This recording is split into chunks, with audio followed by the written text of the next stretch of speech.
Sejam todos muito bem-vindos ao nosso painel 24, painel de modulação, né? Essa é a sala 3 aqui da UFPR. Nós vamos encaminhar os trabalhos da seguinte maneira. Eu vou fazer uma rápida abertura. Na sequência, passo a palavra ao professor Luiz Eduardo Simardi Fernandes. Na sequência, professor Lucas Buril, professor Elaine Hatzheim Macedo, professor Benedito Cerezo, e, por fim, professora Elaine, para as suas considerações. Cada um dos professores vai ter um tempo estimado de 15 minutos, né, porque nós precisamos manter aí o nosso cronograma, e vai abordar um aspecto da modulação. A modulação hoje é um dos temas mais, não só palpitantes, mas também desafiadores dentro do que a doutrina de processo tem convencionado chamar de a gestão do precedente, né? O gestionamento do precedente.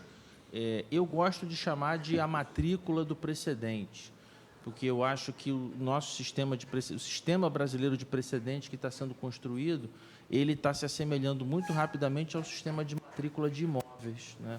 Onde você vai fazendo todas aquelas anotações, todas aquelas averbações. Então, agora tem o tema do STJ. Bom, mas aí agora tem um tema do Supremo que gerou a superação, né? Nós estamos enfrentando diferentes manifestações de superação. A superação por tema de tribunal superior, a superação por legislação superveniente, a superação por entendimento contrário em ação de controle concentrado da constitucionalidade ou por reclamação, né? E, ao mesmo tempo, a distinção e a modulação. Então, dentro dessas três figuras, superação, distinção e modulação, nós vamos nos debruçar hoje aqui sobre vários aspectos da modulação. Então, o professor Luiz Eduardo vai começar abordando um tema que é central dentro da ótica garantista, né, que é quando deve haver a modulação.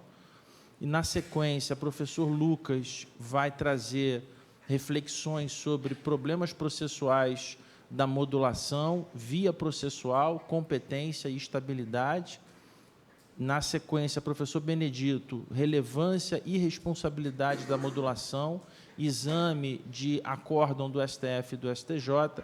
E, por fim, professora Elaine, a modulação de efeitos nas ações constitucionais para o futuro e a segurança jurídica. Tá?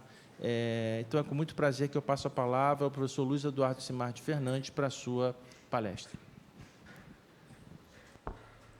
Muito obrigado pela apresentação. Saúdo meus colegas de mesa, é uma grande honra dividir a mesa com os senhores. E é uma grande honra, mais uma vez, participar aqui da jornada de processo civil, especialmente e também por conta da homenagem a esses dois brilhantes processualistas, professor Marinoni e professora Tereza Rudalvin. Até por ser de São Paulo, eu tenho uma proximidade maior com a professora Tereza, foi minha orientadora no mestrado, participou da minha banca de doutorado, e eu, de fato, devo muito à professora Tereza, muito da minha carreira acadêmica, e devo mesmo, não é papo furado, realmente eu devo muito à professora Tereza, quem a conhece, gosta muito dela, conhece toda a sua generosidade. Então, partindo efetivamente para tratar do meu tema, até porque o nosso tempo é curto, me coube falar sobre essa questão, quando deve haver modulação. Até porque, pela ordem, eu fiquei aqui para falar em primeiro lugar, eu vou fazer algumas considerações a respeito da modulação, como uma introdução do tema, e aí partir para a resposta, ou tentativa de resposta a essa pergunta, quando deve haver modulação. Então, o nosso ponto de partida aqui, e não só nesse módulo, eu acho que praticamente em todos, talvez seja o caput do artigo 926. O que diz o artigo 926 no seu caput? Os tribunais devem uniformizar a sua jurisprudência e mantê-la estável, íntegra, coerente.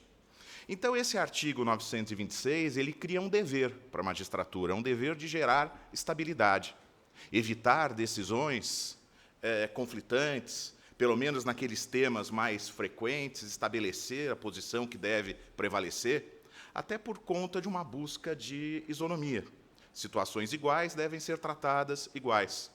Um sistema de precedente, como se quis trazer no atual Código de Processo Civil, ele depende, para funcionar, claro, de estabilidade na jurisprudência. É evidente que essa estabilidade não se confunde com imutabilidade. É claro que a gente precisa, muitas vezes, mudar essa jurisprudência. E a gente precisa, muitas vezes, mudar essa jurisprudência ou para que o direito se adapte às mudanças da sociedade, porque, afinal, o direito deve servir à sociedade, ou porque, eventualmente, a gente pode ter decisões equivocadas e erros podem ser percebidos com o tempo e precisam ser corrigidos, ou porque pode haver mudança de lei e, por isso, seja necessário também se alterar a jurisprudência. Então, muitas vezes, é necessário se alterar a jurisprudência, se alterar aquelas posições consolidadas, mas isso deve ser feito com cuidado, com critério e procurando não gerar surpresa. Então, quando a gente se depara com essas situações em que é necessário se alterar uma tese, a gente se depara naturalmente com o seguinte dilema, e é sobre isso que trata a modulação. Por um lado, o direito deve garantir segurança jurídica. Por outro lado, o direito deve ser adaptável para servir à sociedade. Como tratar desse dilema? Busca de segurança jurídica e, por outro lado, a preocupação do direito ser adaptável, evoluir de acordo com a evolução da sociedade. O caminho aqui, e aí entra a importância da modulação, é fazer com que essa adaptação seja mais suave. Muitas vezes é necessário que se faça adaptação, mas, se ela for feita de forma mais suave, ela diminui a surpresa e, principalmente, diminui os impactos dessa surpresa. As adaptações, na medida do possível, devem ser realizadas sem que se comprometa, ou pelo menos sem que se comprometa em excesso, a segurança jurídica, a confiança que o jurisdicionado tem no judiciário.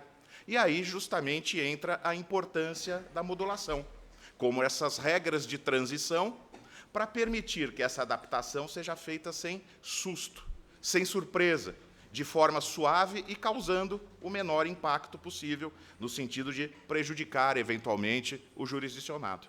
Então, aí, justamente, entra a importância do tema. Até porque, se a gente for pensar, dentro dos elementos que integram o direito, o único deles, a jurisprudência é o único deles que produz naturalmente efeito retroativo. A jurisprudência, ela naturalmente produz, na fixação das teses, natureza ou efeitos retroativos, e é isso que acontece se não houver a modulação, o efeito retroativo da mudança. Então, por isso foi estabelecido de forma expressa, no nosso atual Código de Processo Civil, algumas diretrizes envolvendo a possibilidade, em determinados casos, a conveniência de se fazer a modulação.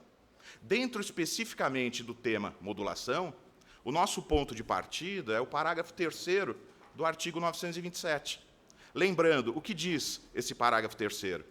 Nas hipóteses de alteração de jurisprudência dominante do STF e dos tribunais superiores, ou daquela oriunda de julgamento de casos repetitivos, pode haver modulação dos efeitos da alteração no interesse social e no da segurança jurídica.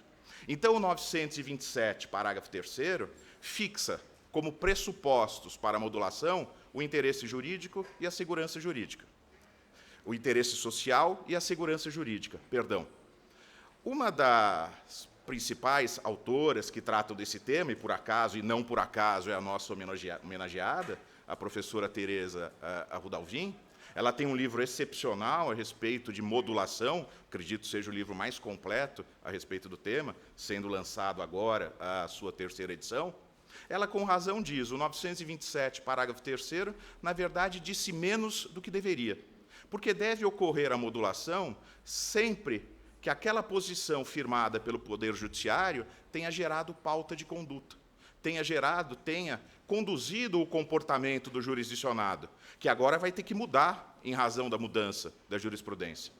Então, caminhando para aquela pergunta que eu fiz de início, quando deve haver modulação? Então, para responder, na tentativa de responder a essa questão, é importante insistir. Para que serve a modulação? Para proteger a confiança do jurisdicionado na orientação anterior. Proteger a confiança do jurisdicionado na orientação anterior, sendo que aquela orientação serviu para pautar as suas condutas. Ou seja, Basicamente, o que se pretende com a modulação? Garantir segurança jurídica, resguardar as expectativas legítimas dos jurisdicionados que agiram de acordo com aquela conduta estabelecida. Agiram, realizaram os seus negócios, os seus atos, de acordo com aquela conduta que prevalecia quando aqueles atos foram praticados. E aí, então, eu gostaria de mencionar as 3 hipóteses citadas pela professora Teresa Arruda Alvim, nesse seu livro. Então, me baseio na doutrina da professora Teresa, até como uma singela homenagem, mas não só pela homenagem, e muito menos pela homenagem, mas sim pela qualidade do seu trabalho. A professora Teresa não está sendo homenageada porque ela é legal e chique. Ela é legal e chique, mas ela está sendo homenageada porque ela é competente. Então, eu, ao me basear no trabalho dela, evidentemente, não estou fazendo nenhum favor. Eu digo aqui em homenagem, como brincadeira, mas estou me baseando, talvez, no trabalho mais rico que a gente tem a respeito desse tema. Então, quando deve haver modulação? Ela cita 3 hipóteses. Na terceira hipótese, nessa nova edição que está sendo lançada agora, ela revisou um pouco essa sua posição, e eu quero mencionar. Mas a primeira hipótese: é necessário que se realize a modulação para se proteger a confiança que o jurisdicionado teve na orientação anterior. E aí, quando ela desenvolve o raciocínio a respeito dessa hipótese, ela chama a atenção, com razão, que para justificar a modulação, ou para que se tenha necessidade e conveniência de se realizar essa motivação, é necessário que a orientação anterior tenha sido firme e duradoura. Se a gente não tinha uma orientação anterior firme e duradoura, não há pauta de conduta confiável a prestigiar, a proteger através da modulação. Então, através da modulação, se protege pautas de conduta, a confiança que o jurisdicionado teve na orientação antiga, desde que se trate, portanto, de uma orientação duradoura, desde que se trate de uma orientação confiável, justamente para que haja justificativa para se proteger essa pauta de conduta anterior. A segunda hipótese, em que ela menciona, em que deve ocorrer a modulação, é quando nós estamos diante do chamado ambiente decisional rígido. Ambiente decisional rígido. O que seria isso? Ambientes em que os princípios e as normas são duros, inflexíveis, rígidos. São situações em que o direito, para ser alterado, seria conveniente que o fosse através da mudança da lei. Então, nesses ambientes rígidos, a modificação do direito deveria se dar através da modificação da lei. Mas, havendo a modificação, então, através da jurisprudência, através da modificação das orientações, é conveniente que haja essa modulação. Para quê? Para não surpreender, para não punir, para não prejudicar aquele que agiu de acordo com a conduta que se entendia correta naquele momento. Ela cita alguns exemplos, um deles envolve o direito tributário. No direito tributário, se há uma modificação de conduta esperada, uma modificação de orientação do Poder Judiciário, e isso prejudica o contribuinte, é necessário que ele tenha tempo para se adaptar a essa modificação. O mesmo envolve o campo penal. Se há uma orientação que prejudica o cidadão, é importante que se estabeleça a modulação, até porque, em princípio, o que se defende é que a orientação benéfica deve retroagir, mas a orientação que prejudique não deve. É um princípio que envolve a aplicação do direito penal. E aí nós temos a terceira hipótese mencionada pela professora Teresa, e aí há um ponto em que ela preferiu rever a sua posição na última edição do seu livro sobre modulação. Na edição anterior, na primeira e na segunda edição, ela dizia que deveria ocorrer modulação quando a mudança de orientação prejudicasse o particular nas suas relações com o Estado. Então, dizia ela, e ainda diz, na verdade, a mudança não está exatamente aí, que quando nós temos relação entre o particular e o Estado, e a mudança de orientação do Estado prejudica o particular, é razoável que ele tenha tempo para se adaptar a essa mudança e, eventualmente, não seja atingido por essa mudança. O objetivo é pautar a confiança do particular no Estado. A ideia que ela defendia aqui, e aí ela mudou, não nesse ponto, ela continua achando que, havendo, na relação entre particular e Estado, havendo uma mudança que prejudica o particular, é importante que se aplique a modulação. Mas ela dizia, e aí houve uma mudança de tese, uma mudança de posição, ela dizia nas edições anteriores do seu trabalho que não caberia a modulação em favor do Estado. Ela dizia o seguinte, que se o Estado muda a sua posição, vem do Poder Judiciário como integrante do Estado, ele não poderia estabelecer uma modulação que o favorecesse, porque, afinal, ele que estava mudando a sua posição. Era basicamente isso que ela defendia. Mas, depois de meditar um pouco mais sobre o tema, refletir, ouvir opiniões, debater, ela mudou um pouco essa sua posição, entendendo que o Estado também é destinatário das normas. E, sendo o Estado também destinatário das normas, ele precisa ter a sua confiança prestigiada. Então, ela passou a defender, sim, a possibilidade de se realizar modulação em favor do Estado. Ela só critica a ideia de se fazer essa modulação exclusivamente com base no consequencialismo. Então, ela diz, olha, e com razão, e eu estou citando ela, como eu disse, não só pela homenagem, mas, acima de tudo, pela alta qualidade do trabalho dela. Então, ela diz que o Estado, quando há uma mudança de orientação, ele precisa ter tempo para se adaptar a essa realidade. Quando, por exemplo, ele vinha cobrando um tributo, e aquele tributo é considerado inconstitucional, ele precisa de tempo para se preparar para as ações de repetição de indébito que virão. Ou então, quando essa mudança de orientação a respeito da constitucionalidade de um tributo causa queda de arrecadação, ele precisa de tempo para se adaptar, se programar, eventualmente editar novas leis que compensem aquela perda orçamentária. Então, por conta disso, defendeu e passou a defender que também poderia, sim, haver modulação através do Estado. E aí a gente encontra, na jurisprudência do STF, diversas decisões estabelecendo, sim, essa modulação, e com base em diversas justificativas: segurança jurídica do Estado, interesse público, interesse social relevante, risco de haver rombo orçamentário. O Estado precisa se preparar para evitar esse rombo orçamentário e, para isso, a modulação pode ser imprescindível. Então, finalizando e caminhando, está acabando o meu tempo aqui, eu vou cumprir, caminhando para o final dessa nossa conversa, eu só queria dizer ainda, dentro desse tema modulação, que é extremamente importante que, quando haja essas mudanças de orientação, haja também nas decisões manifestações expressas a respeito de realizar-se ou não a modulação.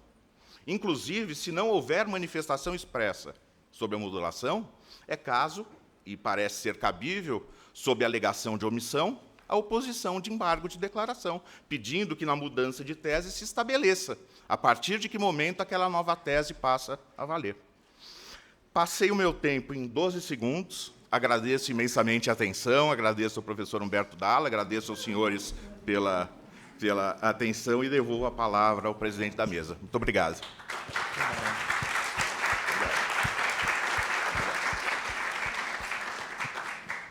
Muito obrigado, professor Luiz Eduardo. Eu ia deixar para fazer os comentários no final, mas acolhendo também a sua sugestão pela riqueza do tema, eu vou fazer os comentários ao final de cada exposição, até porque os colegas também foram chegando, para que não haja perda de conteúdo. O professor Luiz Eduardo abre a exposição chamando a atenção para o 926 do CPC, dever da estabilidade, que seria aí a base dos princípios da segurança jurídica e da isonomia, pondera que a estabilidade não pode ser confundida com imutabilidade, mas que há necessidade do estabelecimento de critérios específicos para que não se vulnere, para que não se surpreenda o jurisdicionado, né? E aí a necessidade de se balancear, de um lado, o princípio da segurança jurídica e, de outro, o princípio da adaptabilidade.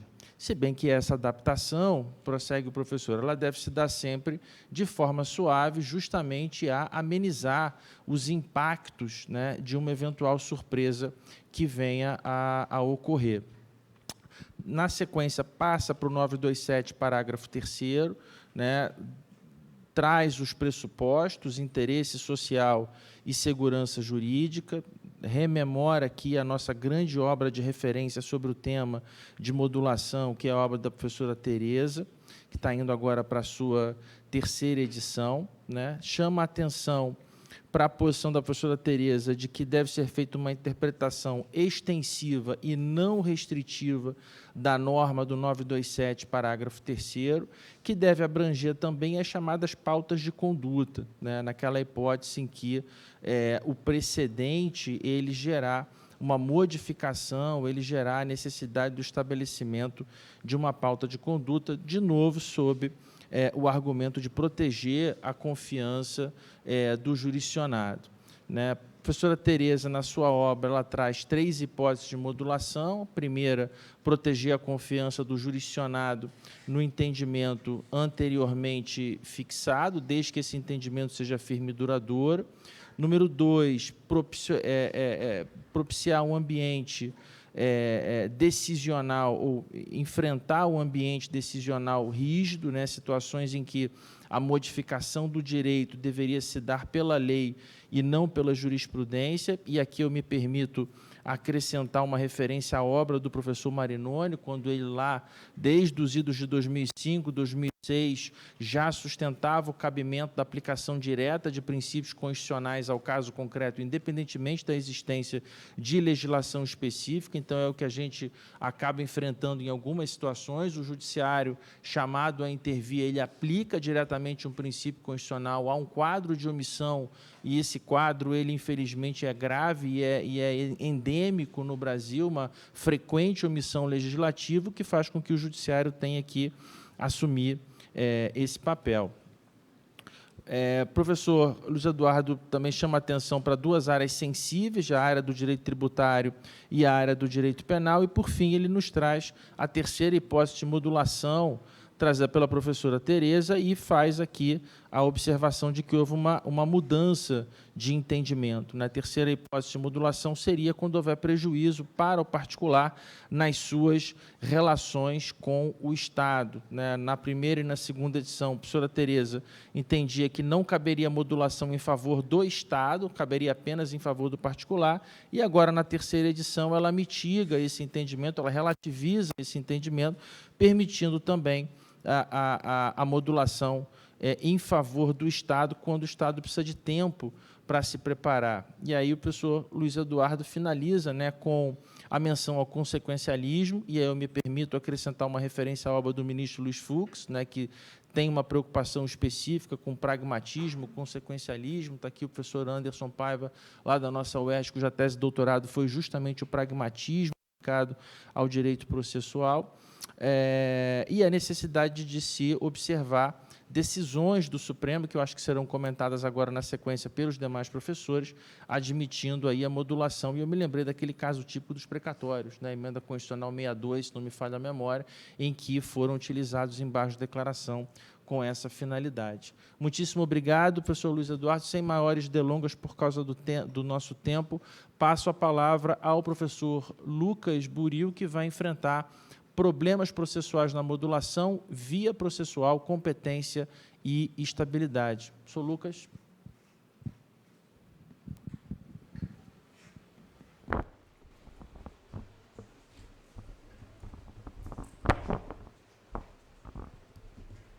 Bom dia a todos. É uma grande satisfação estar novamente nas jornadas e ter a oportunidade de conversar com vocês sobre o tema da modulação, que, por coincidência, foi o tema que eu falei também na últimas jornadas. Quero cumprimentar os colegas de mesa, quero cumprimentar todos os presentes, que faço aqui no nome do professor Ravi, professor da nossa Faculdade de Direito do Recife, que tem uma obra importante sobre o tema que eu vou falar, que estamos falando aqui, a modulação. Eu diria uma obra essencial sobre o tema, na verdade. E quero também, antes de propriamente entrar, render minhas homenagens ao professor Luiz Guilherme Marinoni, o professor Simardi, que falou da professora Tereza, por quem tenho grande admiração também, mas eu tenho mais proximidade com o professor Marinoni. Desde a graduação, eu incomodava ele com alguns e-mails, tirando dúvida. Isso continuou no mestrado, quando eu tive a oportunidade de convidá-lo para o Recife, e ele deu várias palestras, voltou várias vezes.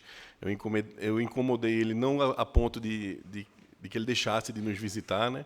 Então, ele sempre está pelo Recife e é um sujeito extraordinário.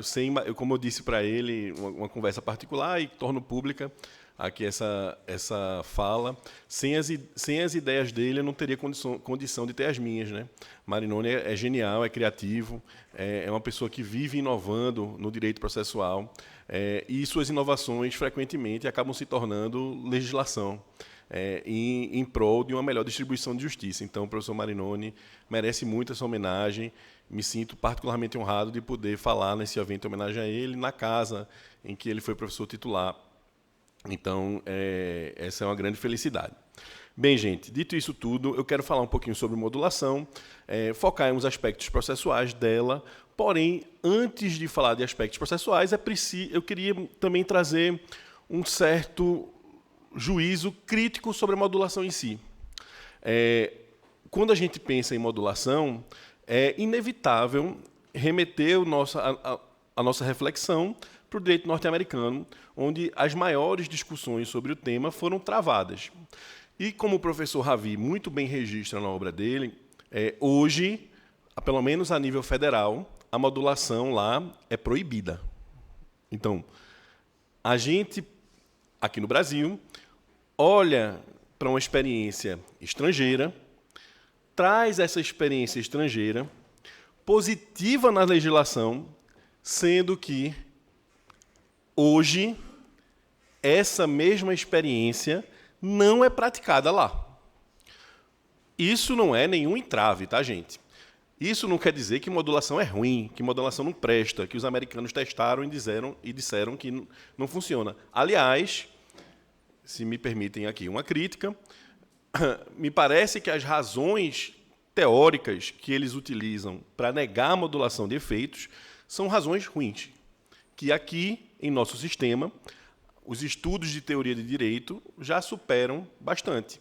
Basicamente, eles têm a modulação como algo inadequado por conta de um déficit democrático e legitimador das decisões judiciais para escolher quando criar.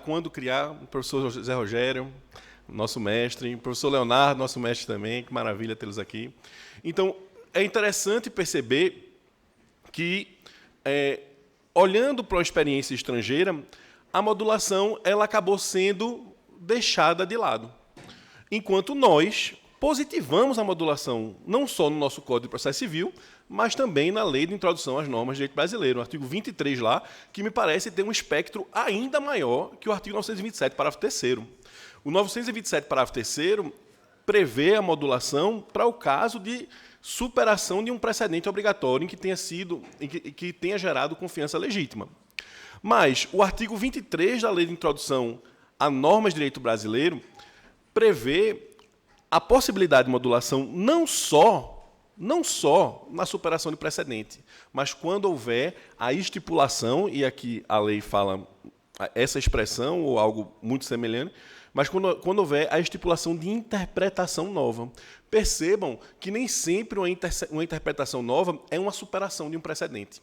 A interpretação nova pode ser uma superação de precedente, mas pode ser simplesmente uma interpretação nova, isso é, uma interpretação que é posta sobre textos normativos que não tinham interpretação jurisprudencial fixada anteriormente.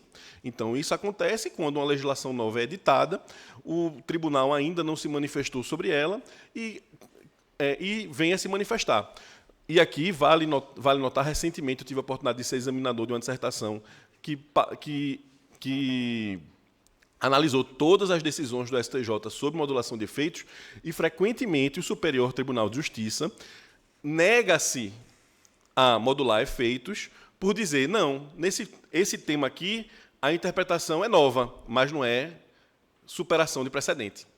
Então, muito frequentemente, o STJ deixa de modular efeitos porque olha para o 927, parágrafo 3º, mas parece que ele acaba, nesse seu olhar, ignorando um pouco o 23, que permitiria essa modulação, mesmo nos casos em que não há evolução jurisprudencial. Mesmo no caso de uma mudança de linha jurisprudencial, propriamente. Então, a modulação de efeitos tem uma amplitude no Brasil que eu não conheço paralelo. Nós positivamos isso no texto normativo, e demos um aspecto bem maior, sem falar aqui da parte de controle de constitucionalidade, que a professora Elaine, com certeza, vai falar muito melhor do que eu poderia falar. Mas, dito tudo isso, é muito interessante a gente perceber esses pontos, porque no direito estrangeiro, quando se veda a modulação, isso tem um impacto em seguida. Vejam, como o professor Simardi registrou, a modulação ela serve para que tenhamos segurança na mudança. Num sistema em que não há preocupação com os precedentes obrigatórios, em que não há essa preocupação, muda-se à torta e à direita, sem se preocupar com qualquer expectativa. Afinal, quem confiou no precedente é problema seu. O precedente ele não seria um instrumento capaz de gerar essa confiança. A partir do momento em que nós atribuímos força normativa a um precedente, nós estamos dizendo aos jurisdicionados, nós estamos dizendo a todos, vocês podem confiar nessas decisões judiciais, porque isso aqui é fonte normativa, isso aqui é algo que o judiciário, ao decidir, deve considerar como fator relevante para a tomada de decisão. Então, o precedente, e aqui é um ponto também que é contraintuitivo, mas que vale a pena registrar, o precedente ele não aumenta a criatividade judicial.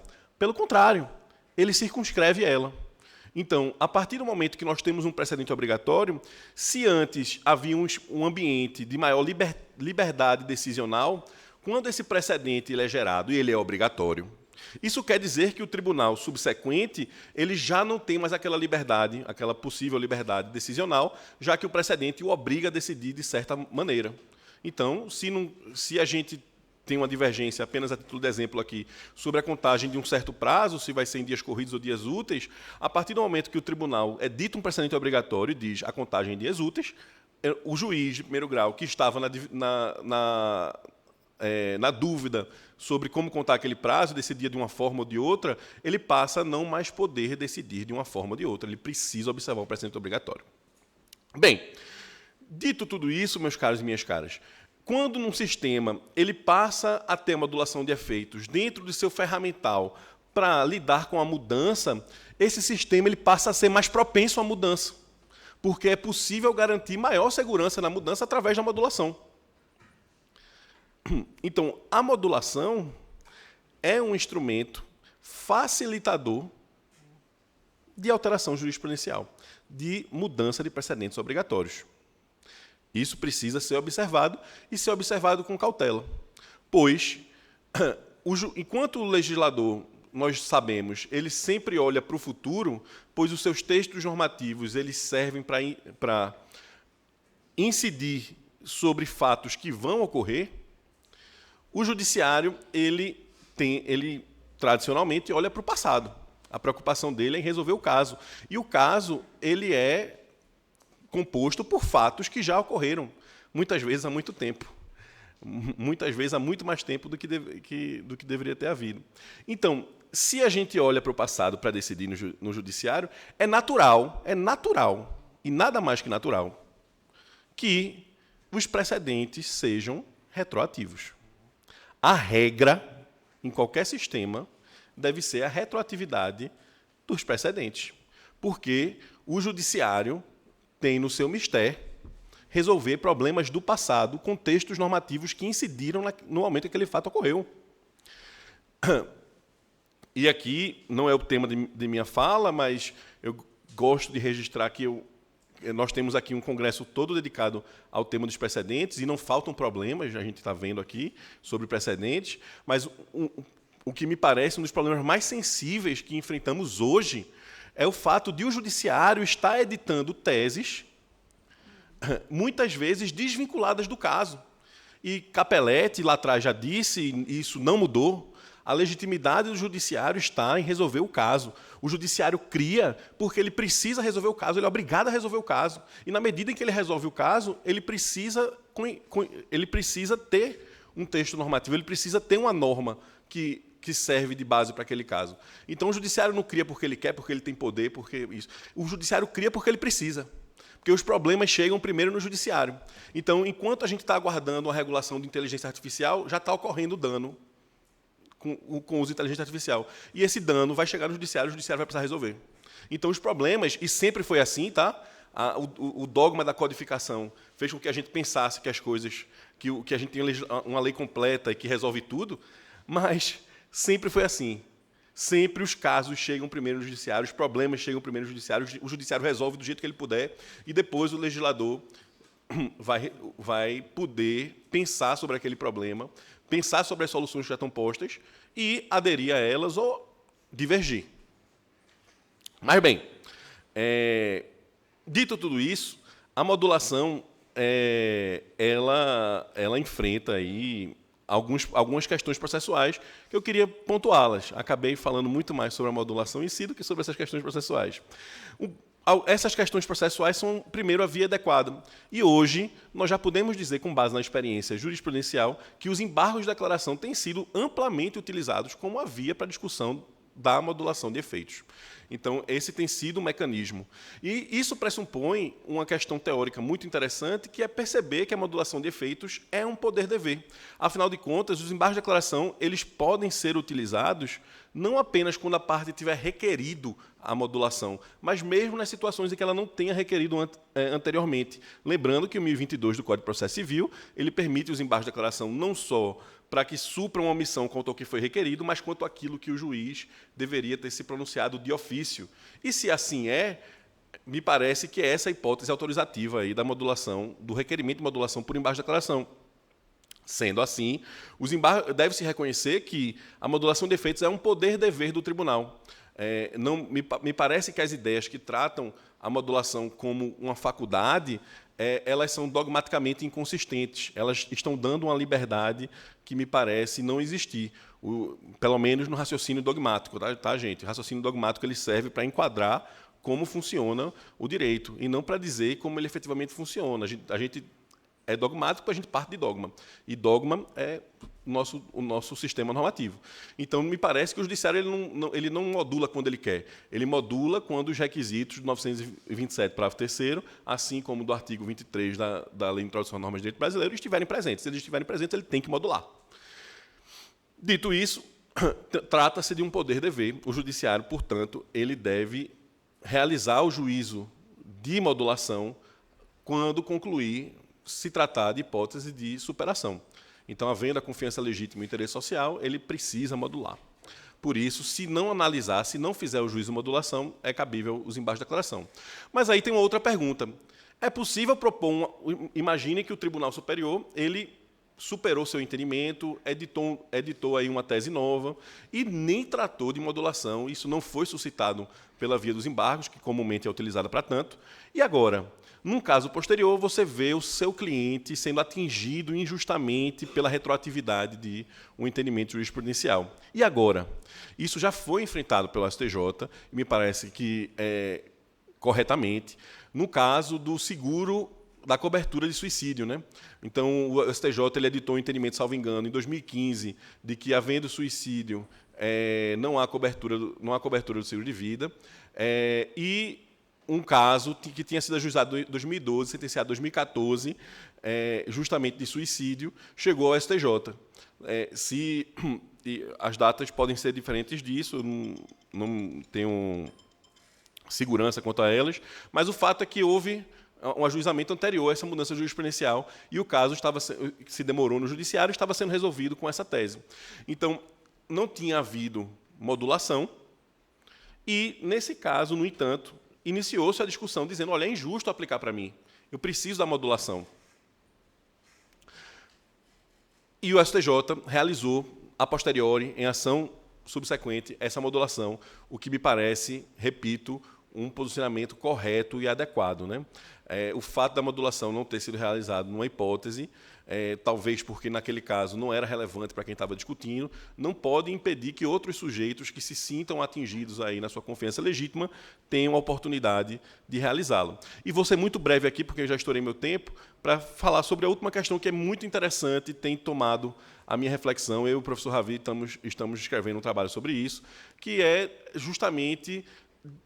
A gente acabou de ver, se o tribunal deixa de modular, não analisa a modulação, é possível uma ação posterior em que a modulação ela é o cerne do debate, porque o tribunal não fez modulação. Mas se o tribunal tiver modulado, é possível uma ação posterior discutindo essa modulação? É uma questão sensível e difícil. Eu gostaria de fazer um discurso aqui sobre a natureza da modulação, mas pelo tempo não vai ser possível. Vou dizer simplesmente para vocês que me parece que está correta a ideia de que a modulação ela é uma parte integrante da ratio decidendi. Me parece que essa é o melhor enquadramento dela. Seguindo esse raciocínio, se a modulação compõe a ratio decidendi, como qualquer ratio decidendi, é possível, sim, o juízo de distinção. Então, isso quer dizer que o sujeito, numa demanda posterior, pode pretender ver examinada uma situação fática especial que exija uma regulação temporal diferente do seu precedente. Isso é legítimo. Por outro lado, como o próprio sistema de precedentes está baseado na segurança jurídica, essa distinção, me parece, também deve ser muito excepcional. O fato a justificar uma distinção da modulação, para que haja uma modulação para um grupo específico de modo distinto de um grupo geral, exige aí uma forte justificativa nesses elementos que diferenciam esse grupo do grupo geral. Então, meus caros, esses eram os problemas que eu queria endereçar. Agradeço a vocês e aos colegas aqui pela paciência e, com isso, cesso o uso da palavra, presidente. Muito obrigado.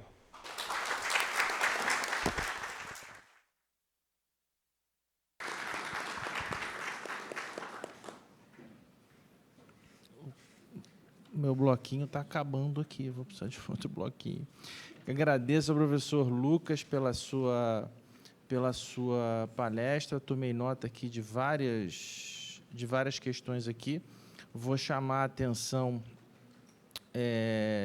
de algumas que me parecem aqui as mais interessantes, né? A vedação, o professor começa chamando a atenção para que hoje no direito estrangeiro, direito norte-americano, ele veda a utilização da modulação, traz a questão da força normativa do precedente, né, que, ao contrário do que se possa imaginar, o precedente ele não gera, como consequência direta, um aumento da criatividade do judiciário, né, mas, na verdade, ele circunscreve, ele limita, né, essa liberdade decisional.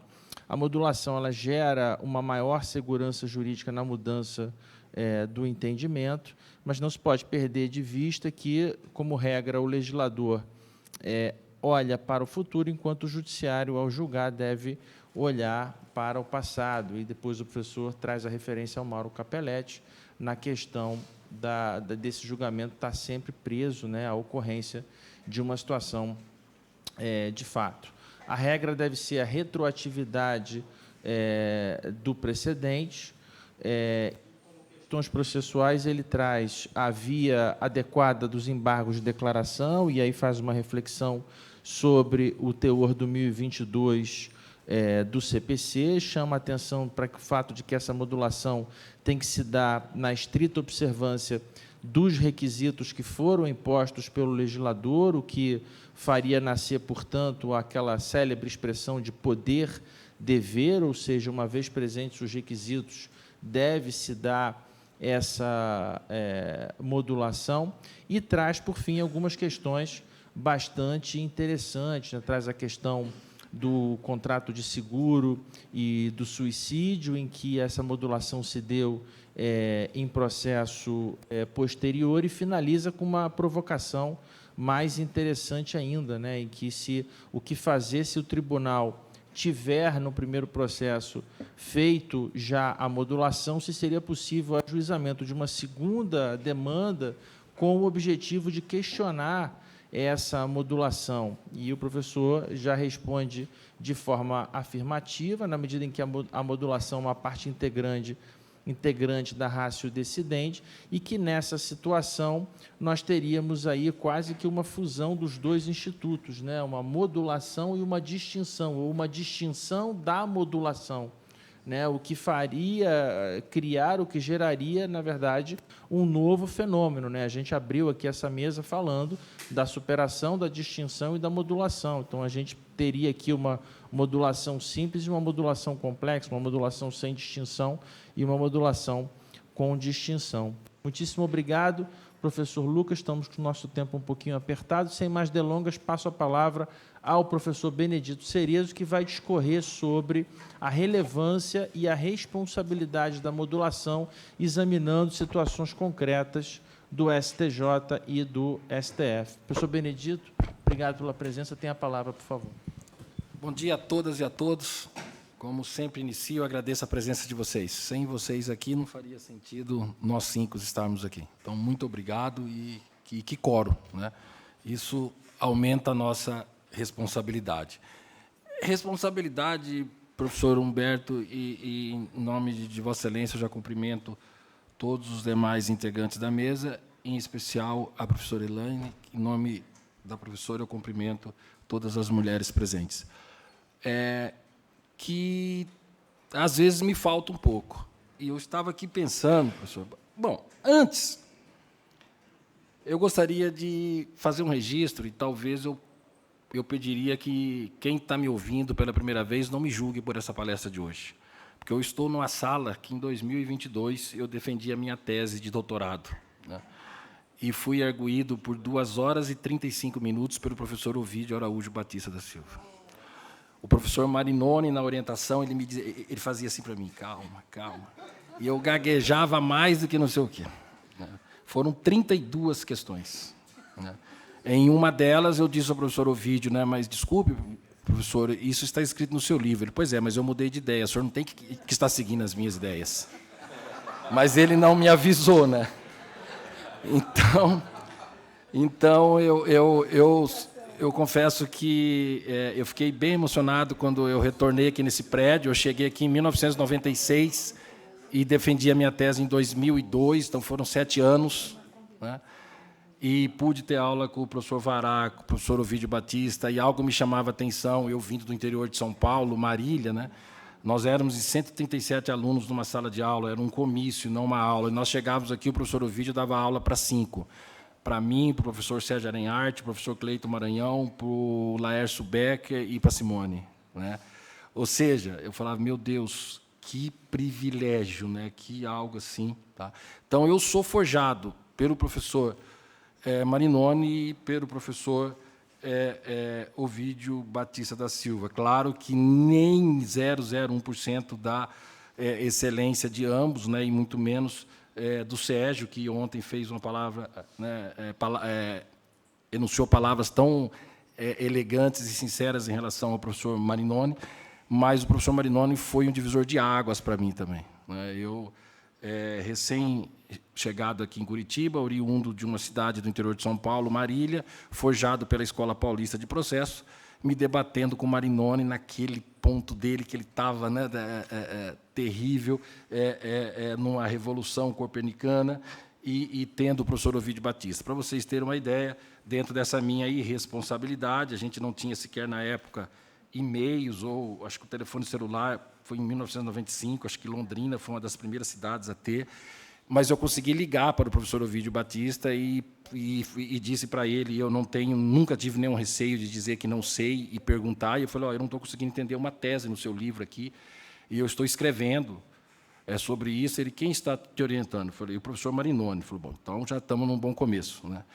E aí ele me explicou alguma coisa, ele disse, pena que você está tão longe, se você pudesse vir aqui. Eu falei, professor, eu irei. Então, eu fui 18 vezes de Marília, de ônibus de Marília a Porto Alegre, e o professor Ovídio me recebeu. Então, eu tenho, pelo professor Ovídio, uma gratidão enorme, né? E pelo professor Marinoni, que hoje somos colegas, tanto de academia como de advocacia, mas é alguém que eu sou muito grato pelo que ele literalmente pegou em minhas mãos. Professora Tereza, uma grata satisfação homenageá-la, essa pessoa fantástica que nós bem sabemos e aqui tão bem referenciada, né? eu fui professor da USP, campus de Ribeirão Preto, por 9 anos e meio, e desde 2018 eu estou na UNB em Brasília. E confesso a vocês que ter ficado 7 anos aqui não me ambientou com o frio. Já estou com saudade da nossa fumaça de Brasília, lá, porque Brasília literalmente está pegando fogo, né? E estou aqui vendo o Rodrigo Neri, o João Pedro, o Fabiano, o Paulo Mendes acabou de sair, André Macedo, o Paulo está ali, são colegas. Paulo, eu ia virar o microfone aqui para você, porque vai entrar numa questão aí que seria você que tinha que falar, né? Então, eu agradeço a presença aí de vocês. E por que eu dizia, professor Elane, professor Humberto, professor Luiz e professor Lucas, que essa irresponsabilidade ela mexe comigo? Porque eu preparei a minha fala sobre o texto que eu escrevi para o nosso livro. E foi numa fala que eu tive com o professor Paulo Mendes, que aqui está, né? O professor Paulo Mendes é mestre e doutor pela Universidade Federal do Rio Grande do Sul, procurador da Fazenda Nacional e simplesmente trabalha há mais de 6 anos junto ao STF. Então, é alguém que, como eu disse, deveria estar aqui no meu lugar para que vocês pudessem realmente ser aí brindado com o tema que ele trabalha, não só na teoria, como na prática também. Mas poderá depois fazer aí as suas colocações, como todas e todos aqui, se a gente tiver tempo para isso.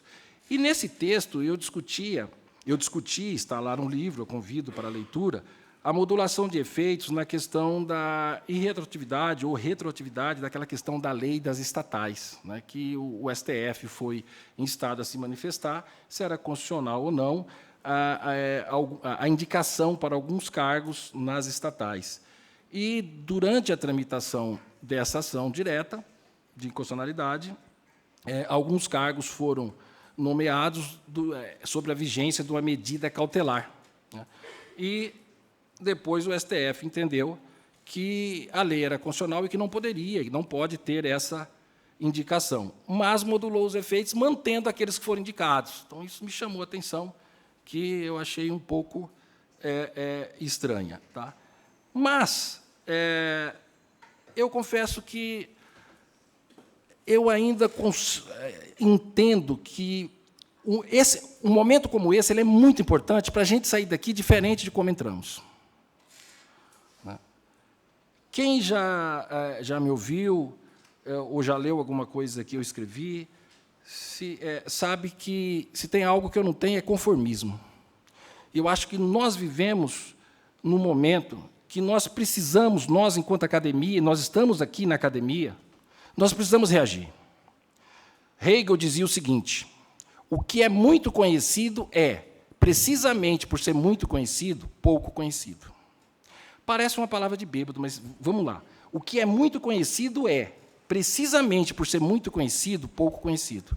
Ou seja, nós falamos muito de muitas coisas, mas não paramos para refletir sobre elas. Vou tentar dar um exemplo aqui. Princípio da primazia do mérito. A gente fica repetindo. Não, sempre que possível, o judiciário deve analisar o mérito. Não, não é sempre que possível. Ele tem que analisar o mérito. Esse é o objetivo do processo civil. Esse é o dever do judiciário. Não é sempre que possível. Talvez nós devêssemos, nas nossas petições, inverter. Primeiro o mérito. Aí, lá no final, falou, olha, se não for possível, as preliminares seriam essa e essa e essa. Ou seja, o que é preliminar deveria ir lá para trás.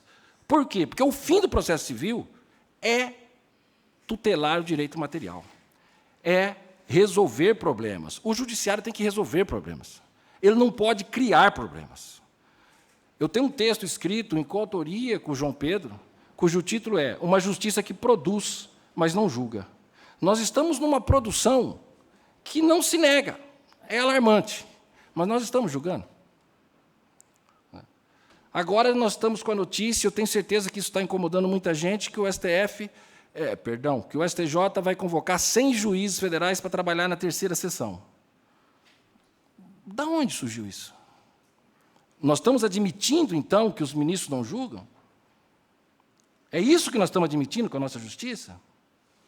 100 juízes federais, e eles trabalhando nas suas próprias varas? Como é que vai ser essa interação? Como é que vai ser essa decisão? Como é que vai ser a garantia do cidadão? E aí nós ficamos repetindo segurança jurídica, segurança jurídica, segurança jurídica. O que é segurança jurídica? Aonde está positivado isso? Qual é o dispositivo de lei que diz lá o princípio da segurança jurídica? A gente fica o princípio da segurança jurídica. O que é segurança jurídica? Eu fiz até uma provocação num grupo que nós temos, que esses doutorandos são terríveis, né, no sentido bom, e me mandaram aqui um conceito. Eu nem vou ler todo, né, mas, veja bem, olha, abro aspas, embora se apresente como princípio implícito do Estado de Direito, a segurança jurídica encontra diversos fundamentos constitucionais que, direta ou indiretamente, lhe dão suporte. Até aqui não disse nada. O primeiro ponto revelador de que a Constituição garante a segurança jurídica reside no seu perfil regulatório e não principiológico, que assume a pretensão de proporcionar maior cognoscibilidade, confiabilidade e calculabilidade aos seus destinatários. Tá? Enfim, isso me fez lembrar o filme A Sociedade dos Poetas Mortos, que o professor John Cate, né, ele pede para um aluno ler lá uma introdução de um livro e fala, o que é que está escrito aí? Aí ninguém soube dizer, ele fala, arranca essas páginas. Talvez nós estamos precisando disso. Talvez nós estamos precisando subir na mesa como ele subia, para enxergar um pouco desse direito do lado de fora. O professor Daniel Mitidiero, que, para mim, escreve de uma forma fantástica sobre as Supremas Cortes, nos mais variados temas, na página 21 desse livro dele, Superação para Frente e Modulação de Efeitos, ele dá-nos a entender que a segurança jurídica advém do direito adquirido, do ato jurídico perfeito da coisa julgada. Mas tem institutos mais violados do que esses no dia a dia? Então, o que me parece é que nós vivemos numa insegurança jurídica e isso é próprio do direito. Eu não tenho como defender uma segurança jurídica. Inclusive, tem um filme, Se Houver Amanhã. É muito parecido isso com o direito. Eu não estou dizendo que nós não temos que buscar previsibilidade, que nós não temos que buscar a dar ao jurisdicionado, tá, uma estabilidade, mas eu tenho que partir para essa busca sabendo que eu estou no caos, porque nem sempre o caos é o suicídio. Agora, o que eu não posso é não enxergar esse caos. Como me foge agora, acho que é Tales de Mileto, que diz que a pessoa cai na areia movediça e, para tirar, ela puxa o próprio cabelo. Tá? Será que nós não estamos puxando o próprio cabelo? E aí o professor Mitidiero continua. O direito tem que ser interpretado. E, ao interpretar o direito, há uma alteração no próprio direito. O professor Mitidiero está completamente cheio de razão. É isso mesmo, o direito tem que ser interpretado. Só que eu tenho que partir do pressuposto que quem interpreta esse direito, tá, nós precisamos raciocinar de o que fazer com esse intérprete. Na tese de doutorado da professora Daniela, e registre aí, Rodrigo, João, que ela não está aqui, registre a ausência dela. Né? A professora Daniela é professora da UNB, foi nossa diretora até o mês passado. Na tese de doutorado dela, ela defendeu a importância do olhar do outro para a democratização do acesso à justiça e trabalhou com o Observatório da Justiça, que era preciso ter um observatório da justiça justamente para que nós, da doutrina, passássemos a analisar as decisões e que isso chegasse aos tribunais, tá, como uma forma de dizer, olha, o que nós pensamos sobre essas questões. E aí, adentro, o professor Sérgio Aranharte, agora ficou difícil para mim mesmo. Eu já poderia ir para encerrando. Obrigado, Sérgio. Tá?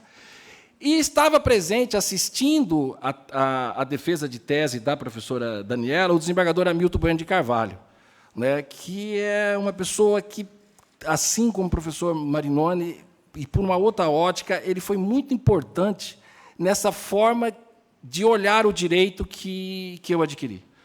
O professor Hamilton Bueno de Carvalho, para mim, é um exemplo de julgador, de escritor e de ser humano. A sensibilidade do Hamilton lhe faz conhecer um presídio por dentro sem nunca ter visitado um presídio. É algo assim impressionante. Né? Eu, que fui policial 6 anos e agente de segurança penitenciário por 1 ano, não conheço tanto presídio como o professor Hamilton Bueno de Carvalho. E o Hamilton, na tese da professora Daniela, ele disse algo que eu venho me debatendo desde lá. Não tenho o que fazer com o juiz na hora dele decidir. Não tem. A professora Cláudia Rosner estava na banca e ela trabalha muito bem com teoria da interpretação, teoria da argumentação, com a professora Tienza e tantos outros, e ela reagiu a Milton, não tenho, fui desembargador 25 anos, não tem o que fazer. Por quê? Porque cada julgador carrega consigo a sua carga de humano. Então, se é alguém que tem uma base, um conhecimento social, histórico, filosófico, sociológico, vai proferir uma decisão assim, assado. Se é alguém que não tem essa perspectiva, e não é uma questão, espero ser claro, gente, não é questão de maldade ou não, não é isso. A gente só consegue olhar o mundo pelo seu canto. Se eu perguntar a vocês quantos Cerezo tem aqui, de uma resposta rápida, alguém pode dizer, só tem um Cerezo, você é um idiota? Mas se nós tivermos em 50 aqui, e eu entregar uma folha na mão de cada um de vocês, falar assim, olha, o Cerezo acabou de falar 15 minutos, escreva alguma coisa sobre ele. Vão ter 50 Cerezos ou não? Porque cada um de vocês vão ter uma percepção, uma visão sobre esse cara que vocês estão vendo agora e me ouvindo. Tá? Então, a gente precisa ter essa concepção para que a gente possa realmente fazer algo que dê um resultado para a sociedade, que eu acho que essa é a grande função e o nosso desafio. Numa ostentação oral, recentemente, no Tribunal de Justiça do Amapá, eu era o 15º da pauta, antes tinha 14 HCs. E eu fiquei ali, online, eu aqui tentando trabalhar, eu não consigo, como o meu sócio lá, que consegue fazer 3 coisas ao mesmo tempo, mas estava ali, tentando fazer alguma coisa, mas ouvindo. E eu lembro, que é um número que eu gosto muito, no 7º HC, tá, após a ostentação oral, que estava me incomodando, que era uma coisa para dentro dos colegas, tal, o desembargador, e é importante dizer o nome dele, João Lages, tá, diverge do relator e diz o seguinte, ao contrário do que disse Vossa Excelência, o advogado disse pouco. A prova nos autos, não para diminuir a pena do réu, para inocentá-lo. Eu falei, opa, e começou a pontuar. Ele era o 7º também a julgar, por isso, os outros 6, inclusive o relator, mudaram o voto e o acompanharam, e aí, por 10-0, expediu o alvará de soltura. Vamos fazer um parênteses aí. Imagine se esse desembargador não fosse naquele julgamento. O réu estaria preso até hoje. Imagine se aquele desembargador não tivesse uma visão humanitária que eu não sei de onde que ele adquiriu. Na graduação, pelo menos nas graduações que eu conheço, não foi. Porque nós somos afogados em leis. Então, aquilo me chamou demais a atenção. Aí ele divergiu em outros casos e algo me chamou muita atenção. Porque um dos colegas falou assim, mas Vossa Excelência está esquecendo da vítima. Ele falou, eu não estou julgando a vítima. Eu estou julgando o réu. O processo penal não é da vítima. O processo penal é do réu. E os outros o contestaram, dizendo, não, Vossa Excelência não pode pensar assim. Nós não podemos... E eu fiquei imaginando, falei, meu Deus do céu, que vontade de participar e sair em defesa do desembargador João Lages. Ele ficou sozinho a partir daí, e os demais colegas entenderam que, ao julgar um acusado, é importante levar em consideração a vítima. E nós temos uma situação, que ninguém muda ninguém. Porque esse é um grande problema. Porque você só muda uma pessoa se você mudar o passado dela, porque todos nós somos forjados pelo nosso passado. Como eu não tenho como retirar o passado de uma pessoa, eu não mudo essa pessoa. O que eu muito posso fazer é tentar mudar o presente, que é isso que nós estamos fazendo aqui. Porque se eu mudo o presente, que depois vai ser o passado, aí eu consegui mudar alguma coisa. Só que daí vem Nietzsche. A gente só aprende aquilo que a gente quer aprender. E, mais uma vez, Hegel. Aquilo que é muito conhecido é, precisamente por ser muito conhecido, pouco conhecido. Aonde que está escrito na Constituição que é o presidente da República que indica ministro para o STF? Em lugar nenhum. Quando a Constituição quer que a indicação seja do presidente da República, é expresso. Ministro de Estado, indicado e nomeado pelo presidente da República. Ministro do STF, nomeado pelo presidente da República após sabatina do Senado. Por que a academia não indica? Por que a sociedade civil não indica para o Senado? Porque nós ficamos repetindo algo sem a devida reflexão. Por isso, o que é muito conhecido precisamente por ser muito conhecido, pouco conhecido. talvez nós precisamos reagir até na forma como a administração da justiça está sendo realizada. Se agora vai ser regra o julgamento virtual, e a gente viu que o STJ está tomando essas providências, tá? Que aí eu sempre digo e alerto a vocês, aí seguindo Nietzsche, que a primeira função do professor é alertar aqueles que estão lhe ouvindo contra ele mesmo, então fica esse alerta. A minha corrente não é minoritária, ela é unitária, mas, para mim, plenário virtual é inconstitucional de A a Z. Mas, enfim, está aí. Tá? Será que não seria a hora também de nós pensarmos de ter um distanciamento dos julgadores? De não ter despacho? O professor Jordi,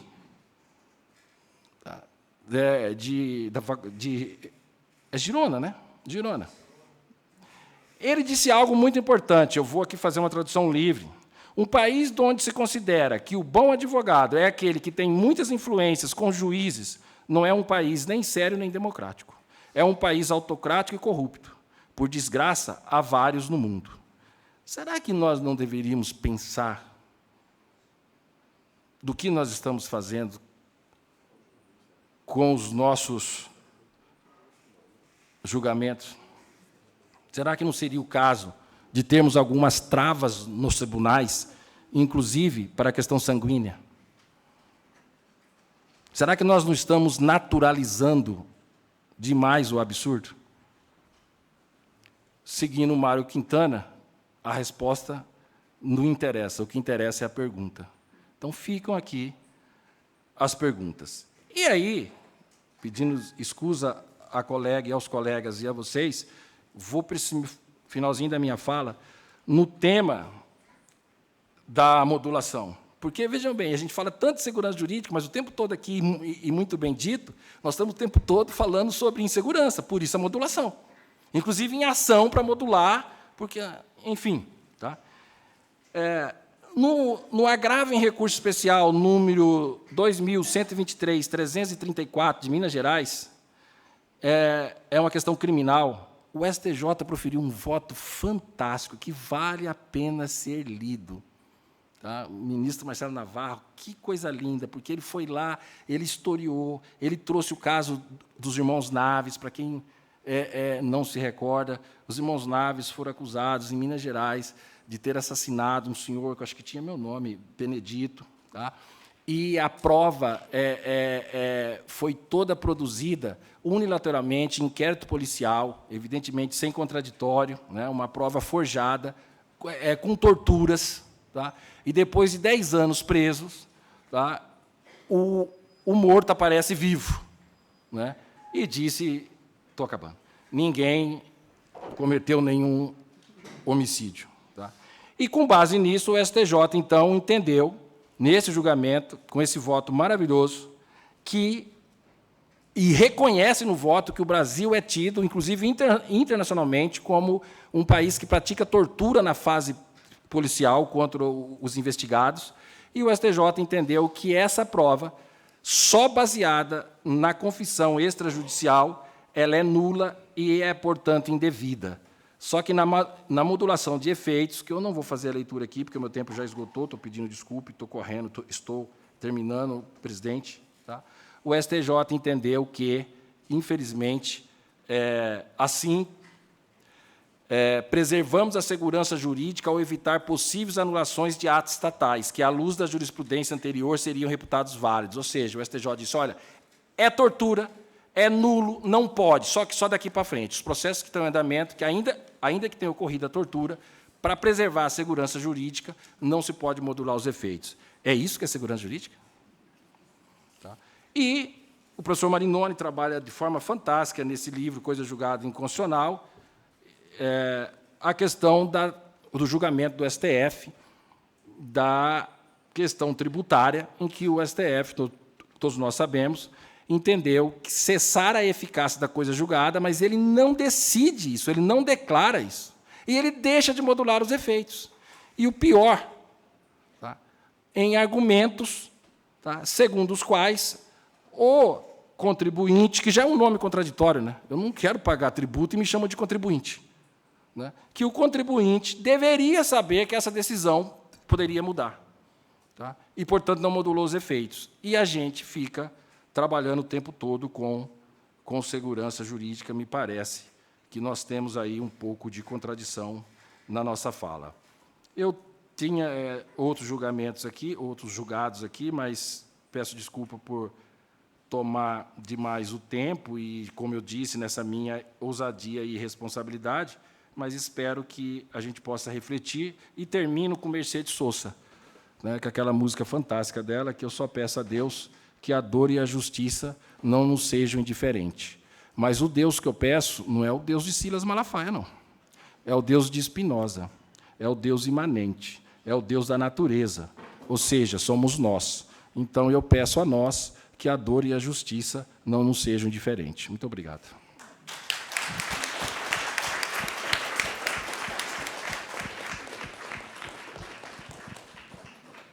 Muito obrigado, professor Benedito, que abriu a sua exposição, trazendo aqui suas memórias afetivas aqui da casa, né, fazendo referência ao incomparável professor Ovídio, professor Marinoni, que é um dos homenageados desse evento. O professor Benedito traz uma série de considerações aí, fruto da sua larga experiência, né, em diversos papéis como operador do direito, experiências interdisciplinares, referências aqui fora da área do direito. Ele trata da questão do precedente, ele traz a necessidade de uma reação da academia, a necessidade de se emprestar uma efetividade maior aos princípios, como, por exemplo, o princípio da primazia do mérito. Ele indaga quais seriam os limites, as balizas da segurança jurídica, da situação de insegurança jurídica que nós vivemos, traz questões hermenêuticas, né, o papel e o olhar do intérprete, né? E, finalmente, caminha para a questão da modulação, né? Não sem antes trazer à baila questões aqui hoje que são fruto de muito debate, né? De um amadurecimento institucional, plenário virtual, a questão dos despachos, né, e finaliza com 2 precedentes, um do STJ, de relatoria do ministro Marcelo Navarro, né, e o segundo do Supremo Tribunal Federal, caso que é conhecido de todos, da coisa julgada em matéria tributária, né, onde o professor Cerezo, então, fala da ausência de modulação, né, e dos desdobramentos aí dessa questão. Muito obrigado, professor Benedito. Caminhamos, então, agora para a nossa última exposição do painel, né? Last but not least, professor Elaine Hadzen Macedo vai nos brindar com uma fala sobre a modulação dos efeitos nas ações constitucionais para o futuro e a segurança jurídica. Professor Elaine, por favor. Bom dia a todos e a todas. Eu quero dizer que eu estou muito feliz nesse congresso, que homenageia 2 pessoas da maior relevância para o processo civil, para o direito no Brasil, e que foram também, cuja produção baseou meus estudos na área do processo civil. Como o professor Cerezo falou no professor Ovídio, seria uma falha muito grande minha se eu não fizesse uma referência. E eu vou só dizer isto. O professor Ovídio me orientou na especialização em processo civil nos anos 80, no mestrado nos anos 90 e no doutorado nos anos 2000. Então, eu sou uma pessoa privilegiada. E quero fazer também uma espécie aqui de um alvará para esses gentlemen que me cercam aqui na mesa, que não pensem que eles não seguiram a regra do Lady First. Não. Fui eu que pedi para falar por último, porque eu, para chegar em Curitiba, tive que passar por uma aventura, saindo da base aérea de Canoas, porque eu pertenço ao movimento Sem Aeroporto. E, quando se sai da base aérea, sai às 2 da madrugada, porque os voos são pouquíssimos, nós estamos com 10% de voos em Porto Alegre não, Canoas, né? A gente não sabe, primeiro, se sai na hora. E eu tinha conexão em Guarulhos para vir para cá. E, segundo, não sabe se sai, que muitas vezes tem que voltar, porque o voo não sai. Então, eu pedi, como uma forma de segurança, se eu não saísse, não adiantaria, regra nula. Mas, se eu saísse com atraso, eu ainda poderia chegar aqui no final do painel, mas eu cheguei plenamente horário, 6h30 da manhã, eu estava no aeroporto de Curitiba. Muito feliz por estar aqui. A proposta da minha fala é trabalhar com ações constitucionais, o controle de constitucionalidade e a modulação para o futuro. Portanto, o fundamento, a regra positivada, que vai partir para a fala, é o artigo 27 da Lei 9868, que trabalha as ações ADI, ADC e ADO, e o artigo 11, o texto é igual para as duas leis, né, da Lei 9.882, que regula o ADPF, e que diz lá no final, né, que o Supremo, por maioria de 2/3 de seus membros, pode restringir os efeitos daquela declaração ou decidir, declaração de inconstitucionalidade, bem entendido, ou decidir que ela só tem eficácia a partir de seu trânsito em julgado ou de outro momento que venha a ser fixado. Portanto, aqui abriu as portas. Então, falar em modulação é falar nos efeitos que uma declaração de inconstitucionalidade produz sobre o ordenamento jurídico, que está em choque com a Constituição. Embora o sistema de controle de constitucionalidade difuso não esteja infenso à modulação, eu vou me concentrar no modelo de controle concentrado das ações constitucionais. E, quando declarada a inconstitucionalidade de uma lei ou de um ato normativo, esta declaração ela se opera nos 3 planos de um ato normativo: a validade, a vigência e a eficácia. E pressupõe sempre uma decisão do Poder Judiciário, no sentido de que aqueles efeitos sobre os fatos, não é, possam ser, então, restringidos no tempo. É uma modulação no tempo. Né? Rapidamente, a questão da validade, a norma ela nasce com uma presunção de constitucionalidade e fica produzindo os seus efeitos, até que uma decisão do Poder Judiciário, leia-se aqui, na questão, o Supremo, né, poderíamos ter em nível de controle de constitucionalidade estaduais, mas não é o caso, vamos centrar aqui exatamente no Supremo. Né? Ela perde essa validade, ela fica afetada para se tornar inválida. A regra geral é inválida a norma por conta de ofensa à Constituição. Hoje, sempre o foi.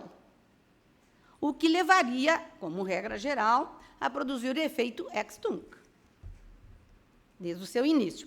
Porém, a legislação infraconstitucional, essa é uma questão que eu quero depois destacar, permite que possa ser fixado a partir da decisão ou em qualquer outro momento. E, a partir daí, mesmo até por conta de que a norma gozaria de uma presunção de validade em determinadas situações, presente os requisitos que a lei exige, que a segurança jurídica e o excepcional interesse social, para que se possa modular, tem que ter estes fundamentos, não é? Poderá, então, haver um outro momento a ser fixado. A vigência, que é produzida pelo próprio Legislativo, produz a norma, diz quando ela entra em vigor, né, se tem ou se não tem vacatio legis, é problema do próprio texto normativo. Mas também é afetada. A partir da reconhecida inconstitucionalidade, perde a vigência. A questão da modulação, portanto, se centra onde? Se centra nos efeitos, que é o terceiro plano que pode ser enfrentado. Neste caso, nós teríamos como regra geral a questão do efeito ex tunc. Criou-se também a própria lei infraconstitucional, eu estou insistindo porque eu quero fazer questionamentos sobre isso, né? Criou-se a possibilidade de ser a partir da decisão, um efeito ex nunc, muito comum em processos subjetivos, em ações de natureza desconstitutiva, e o efeito ex tunc restringido a um determinado tempo, que não é exatamente a produção da norma nem a sentença, o meio termo, né? Por conta do quê? Daqueles 2 requisitos que antes foram mencionados e que estão na lei, que é exatamente a segurança jurídica e excepcional interesse social. Estes requisitos, então, é que vão regrar como será medido no tempo os efeitos.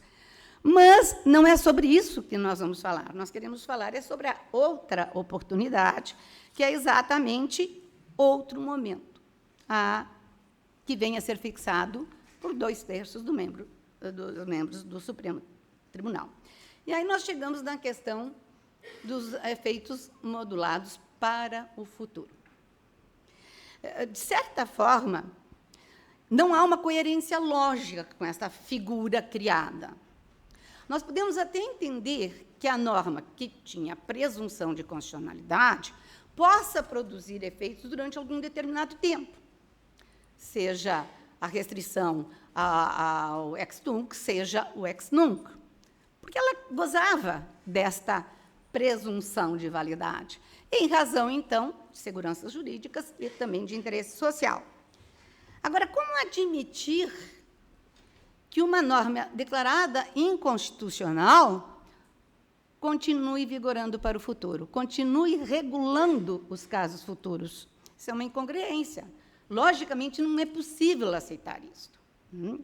Mas é o que a lei trouxe, e o Supremo ele se centrou, principalmente, numa situação, numa determinada ação de inconstitucionalidade, em razão do tema discutido nesta ADI, que é a ADI 875. Para se poder compreender como isto funciona, e eu acho que isso tem muita coisa a ver com a sua fala, professor Cerejo. Estava aqui fazendo um link, depois eu vou trazer essa conexão. Quando o Supremo decide é inconstitucional, mas a norma vai valer até tal momento, ele não está usando de argumentos jurídicos. Não há argumentos jurídicos, há argumentos jurídicos para o passado, até o presente, mas não pode haver, não tem nada que justifique para o futuro. Então, ele está usando de uma medida consequencialista e um critério de conveniência jurídica e política.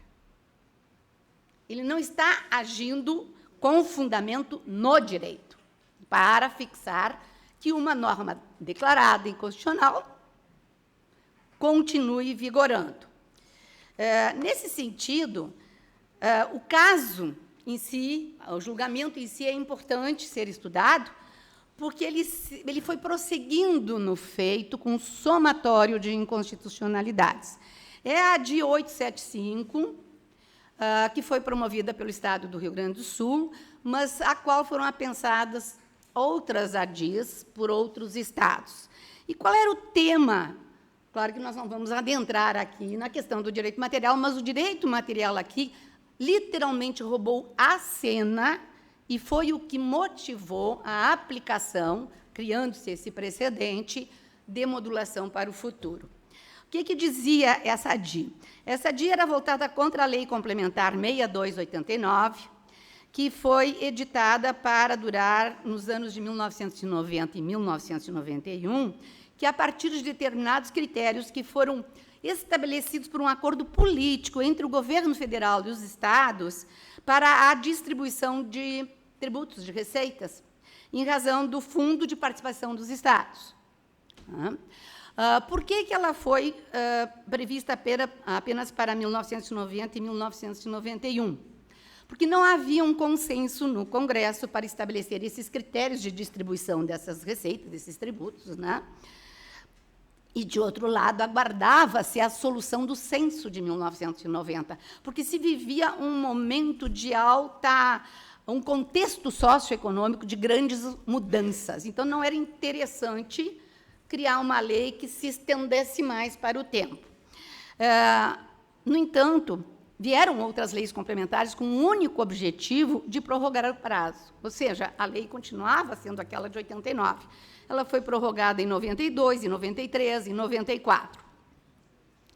Promovida, então, a ADI 875, o Supremo, no dia 24 de fevereiro de 2010, essa data é também importante por algumas questões que eu quero colocar em termos de indagações, reflexões e perguntas, declarou a inconstitucionalidade sem pronúncia de nulidade, até para ter um mínimo de logicidade, né, creio eu, do artigo 2º, alguns incisos, e o anexo único, que era o que colocava os critérios de distribuição dessas receitas entre estados, município e Distrito Federal. O Supremo se debateu pela questão de fundo, realmente essa questão que visava o quê? Um equilíbrio econômico, social e cultural entre os Estados. Né? Era de uma norma de altíssima importância fática, jurídica e social. Entendeu que aqueles critérios utilizados e que vinham sendo prorrogados, lei complementar após lei complementar, sem nenhuma alteração, prosseguiriam valendo até, veja, a decisão em fevereiro de 2010, até 31 de dezembro de 2012. Portanto, quase 3 anos de uma lei declarada inconstitucional continuou produzindo efeitos.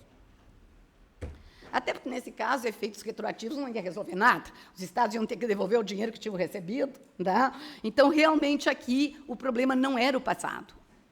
O paradigma era outro. Né? Acontece que o Congresso não editou no prazo estabelecido, e aí entrou uma nova ação declaratória, agora por omissão, porque não tinha lei.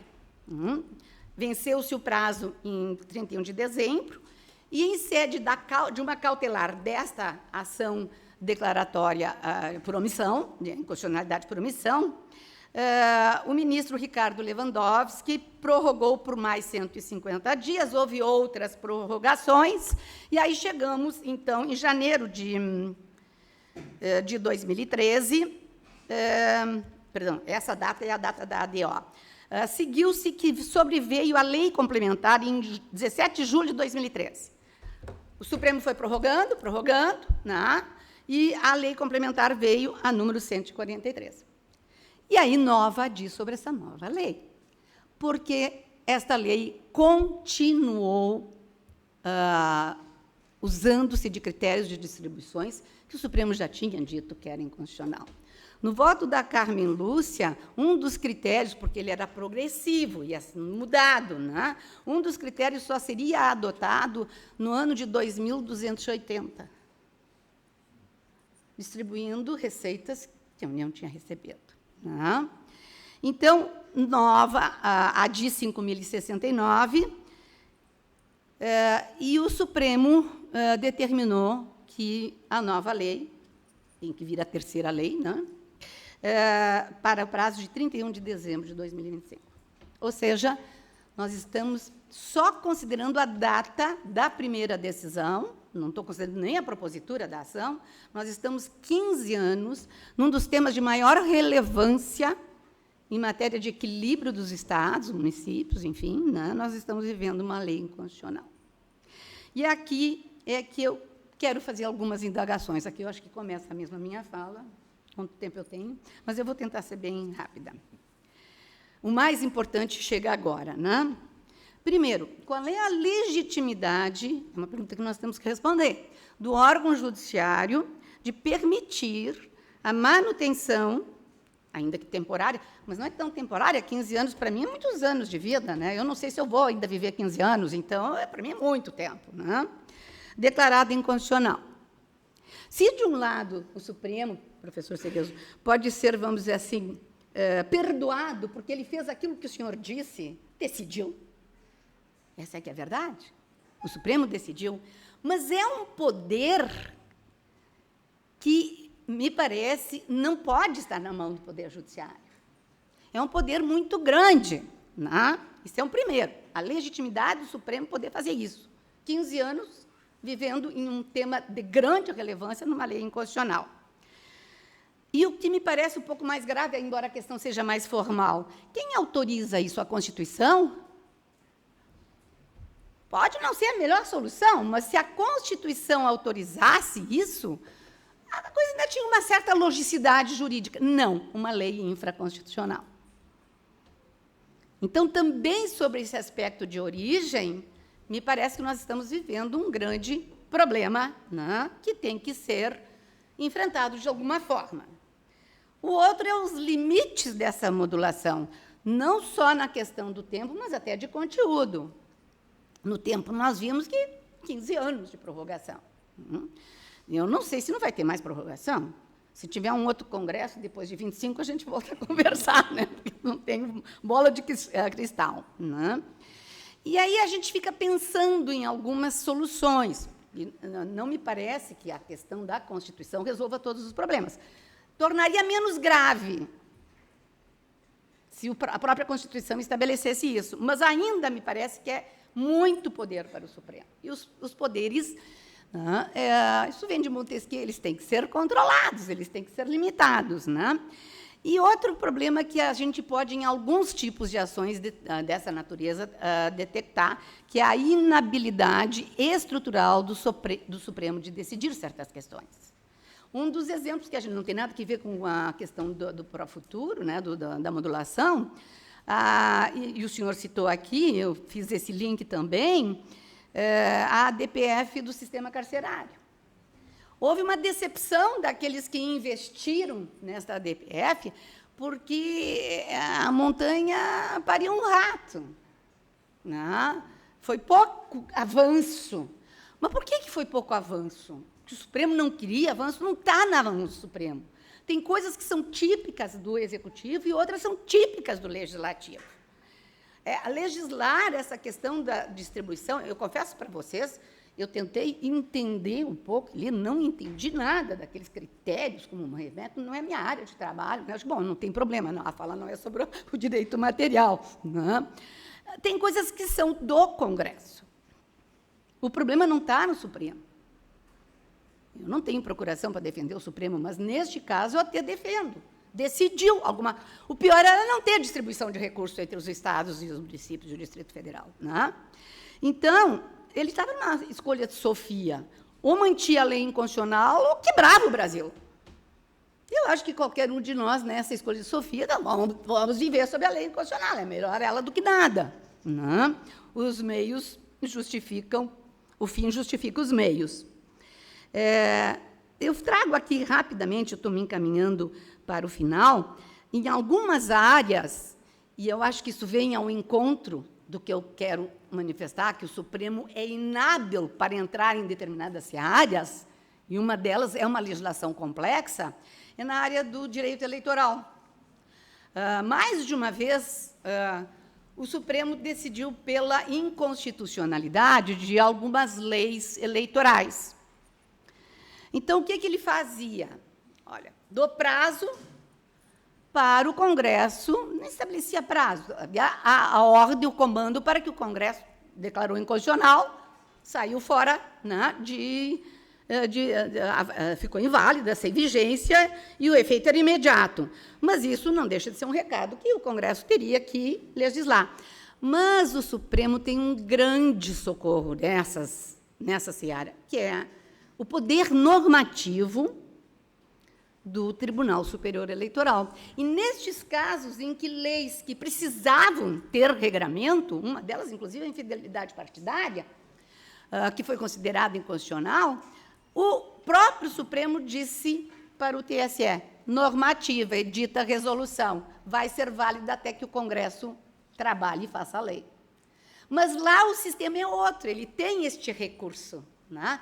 Aqui, ele só podia dizer, é inconstitucional, faça a lei até 31 de dezembro de 2012. Vai prorrogando,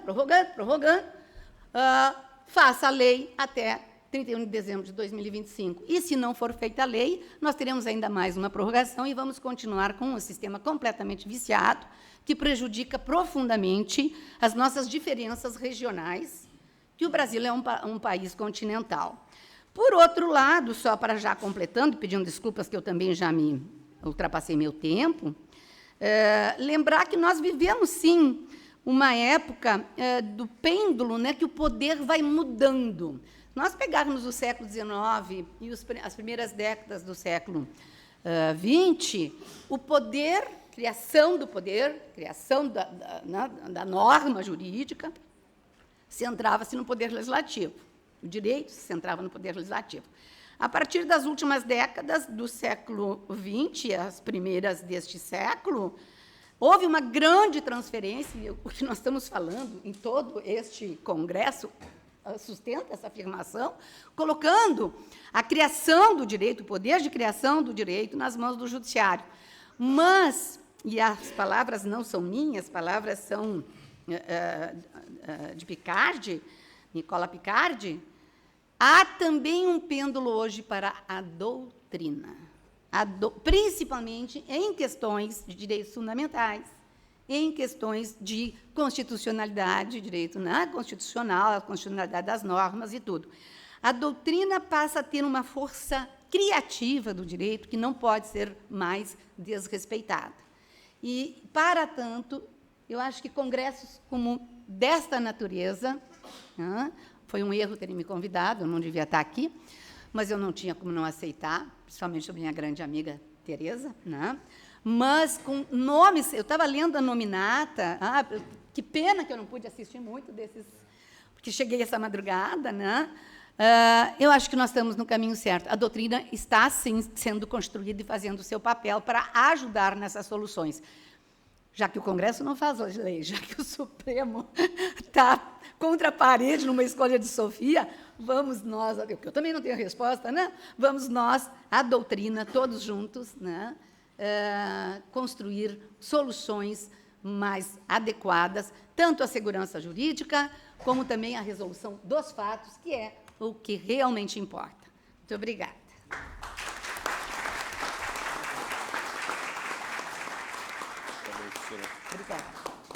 Obrigado, professora Elaine, que abriu a sua fala fazendo uma nova referência ao professor Ovídio, que foi seu grande referencial teórico, e trouxe aqui para a nossa reflexão o artigo 27 da Lei 9868, das ADIs, e o artigo 11 da Lei 9882, das ADPFs. A questão do quórum de 2/3, possibilidade de modulação, os efeitos da declaração de inconstitucionalidade, o modelo de controle concentrado da inconstitucionalidade, discorreu sobre os planos do ato normativo, validade, vigência e eficácia, e pontuou que a modulação ela se concentra nesse terceiro plano, no plano da produção dos efeitos ex nunc e efeitos ex tunc, e, na sequência, ingressou no tema principal da sua fala, que é possibilidade de utilização da modulação para o futuro.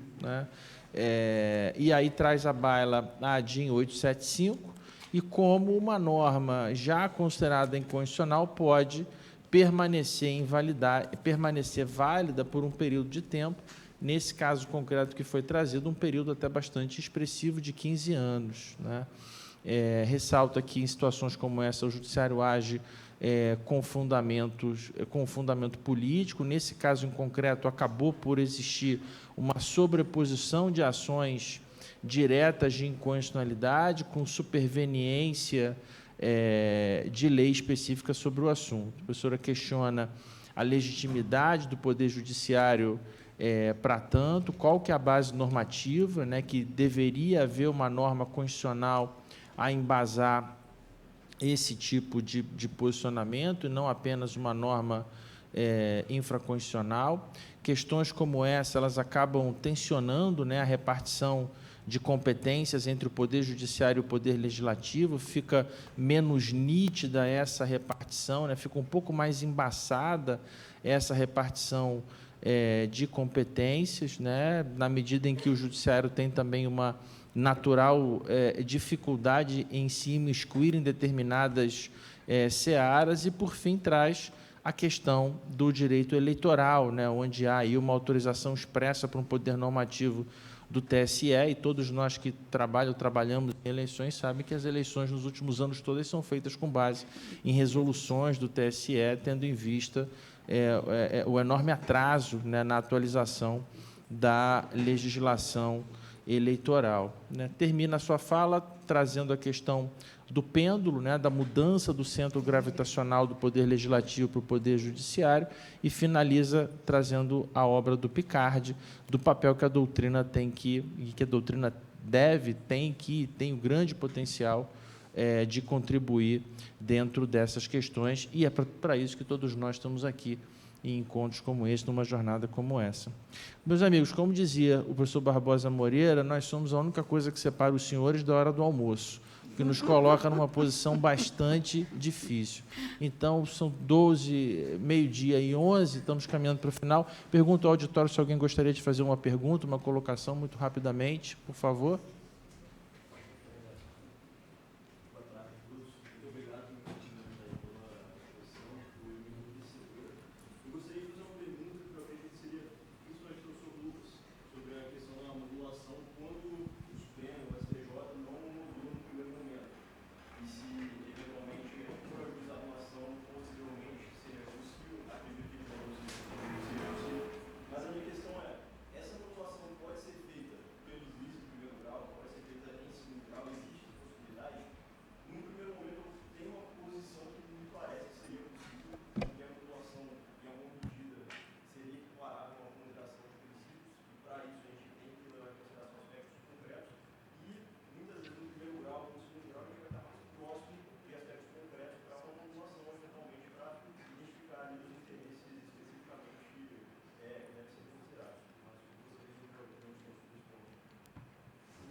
Presidente, posso?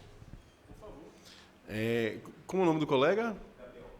Doutor Gabriel, excelente pergunta. Assim, esse é, na verdade, o cerne do problema, né? Porque se a gente tem uma modulação que já foi feita por um acordo superior, os precedentes que existem sobre essa questão, e são muitos, tá? O próprio STJ muitas vezes é chamado a tratar de modulação quando o Supremo já decidiu sobre modulação. E, sistematicamente, o STJ já afirmou um entendimento sólido e consistente nesse sentido, ele se nega a fazer modulação. Justamente dizendo que é competência do órgão que decidiu sobre a questão decidir sobre a modulação também.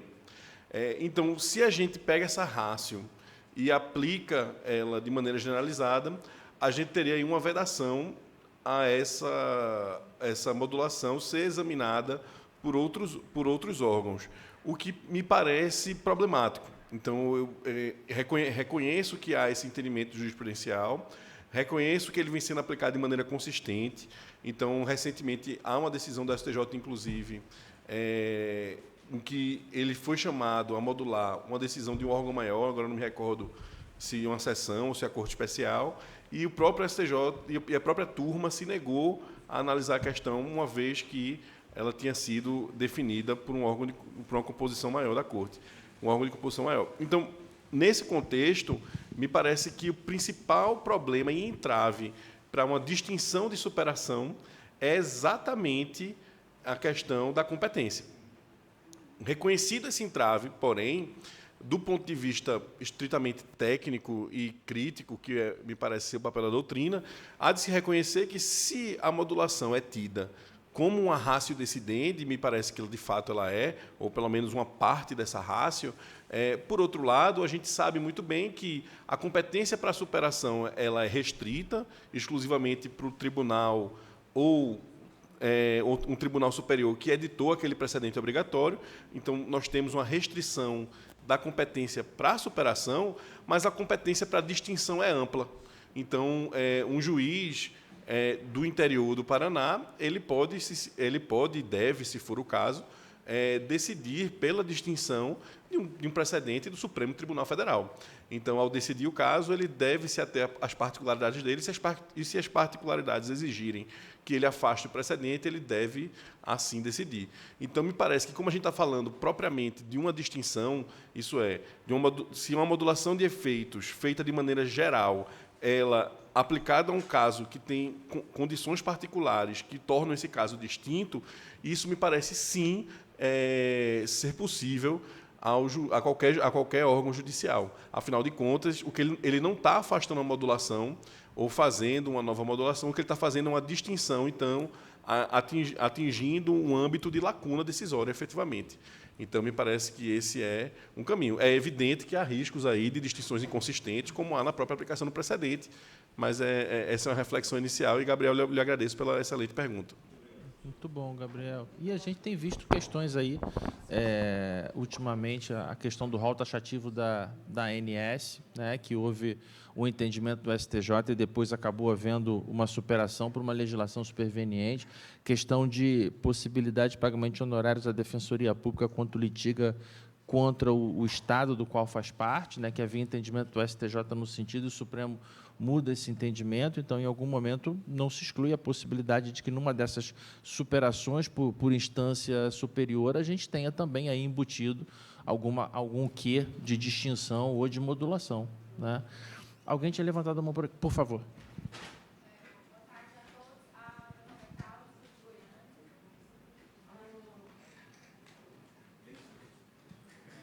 Também?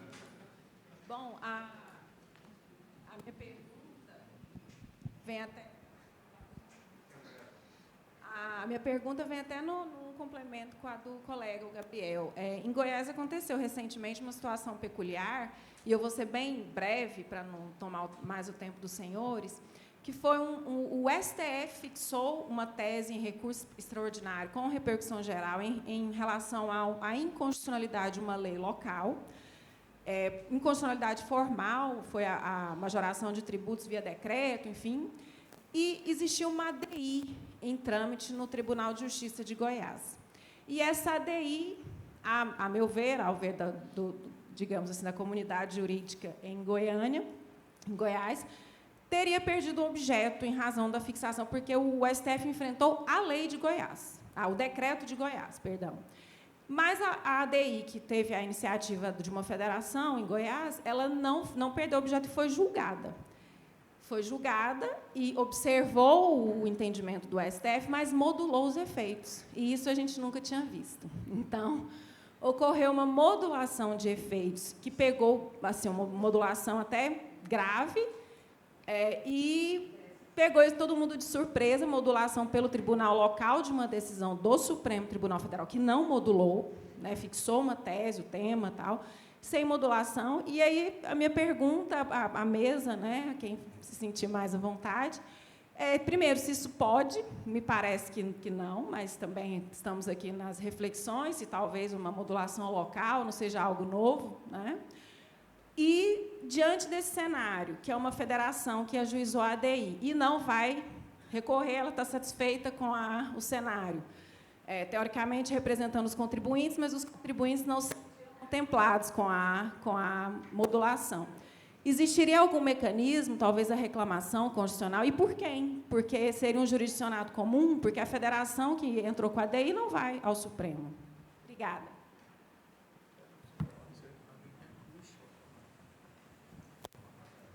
Ótima pergunta, realmente é um problema delicado, né?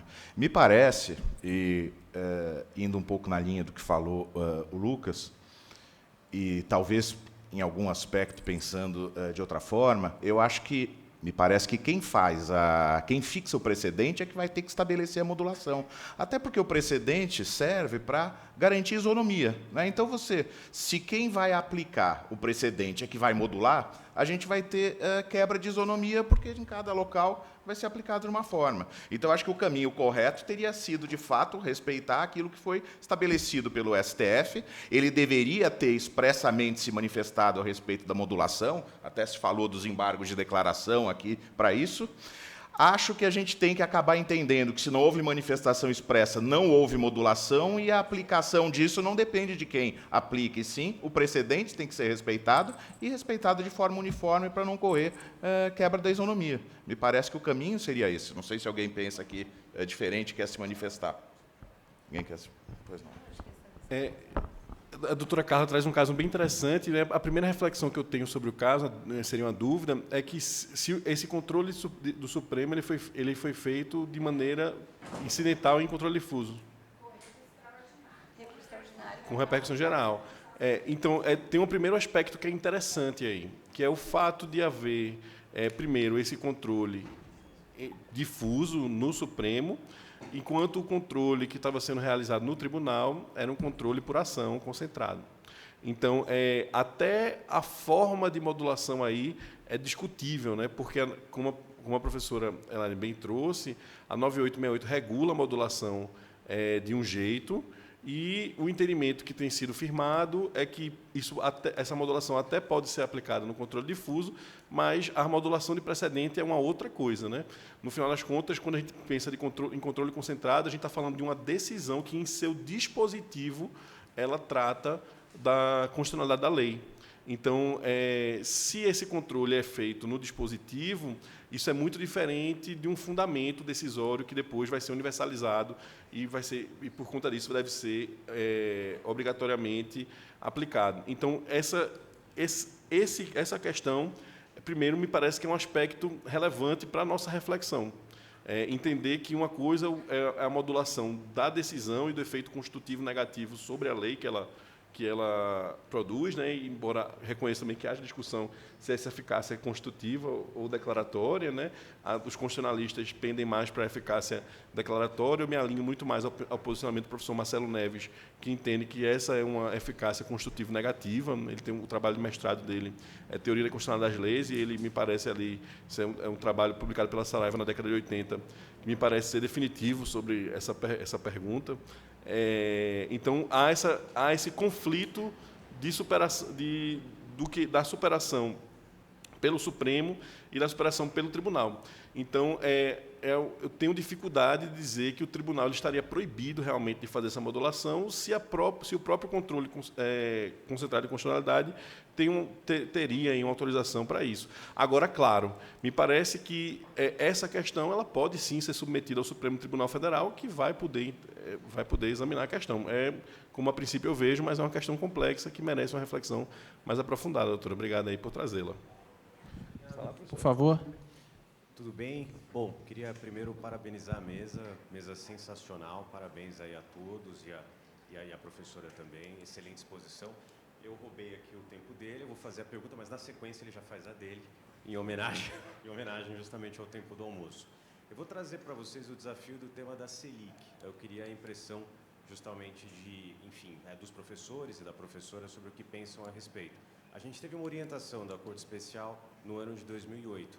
Orientação essa que não era tratada à luz do artigo 927, com a força que o artigo 927 traz hoje para as orientações da Corte Especial. Rotineiramente, os tribunais, quer dizer, diversos tribunais do país, aplicavam os índices de correção e de juros ao seu bel entender. Quer dizer, cada tribunal tinha ali uma orientação. Recentemente, o acórdão ainda não saiu, nós não conhecemos a diretriz de modulação, mas o fato é que no ano de 2024, pelo menos por maioria, a Corte Especial reafirma a posição que ela teve no ano de 2008. Se não vier modulação, eu posso entender na visão da mesa ou na visão dos professores que eu teria aqui uma espécie de efeito declarativo no âmbito normativo e conseguiria encaixar isso no 9665 para fins de ação rescisória. Como é que vocês enxergam essa situação? Vou deixar vocês pensarem, faz a sua pergunta. Excelente pergunta. Primeiro, gostaria de cumprimentar também a mesa pela excelente palestra. O tema da modulação é um tema que me encanta, inclusive, professor Lucas, estou lendo o seu livro e o seu livro eu estou tendo a oportunidade de escrever um artigo que é justamente sobre o tema e tem me pautado nele também. O senhor já adiantou a primeira pergunta que eu queria ter feito, que era com relação à situação de que existiria um dever da Corte de modular os efeitos. Eu tendo a pensar que existiria quando tivesse essa legítima confiança que o senhor bem pontuou. E aí eu chego na minha segunda pergunta, que é uma outra questão que eu também gostaria de tratar. Se estamos diante de um caso em que existe esse dever e a Corte não modula, entende por não modular, ela analisa a questão, mas não modula, se seria possível entrar com uma ação de responsabilidade civil por venir e contra factum próprio, porque a pessoa lá atrás, o particular lá atrás, confiou no posicionamento do próprio judiciário que antes era consolidado.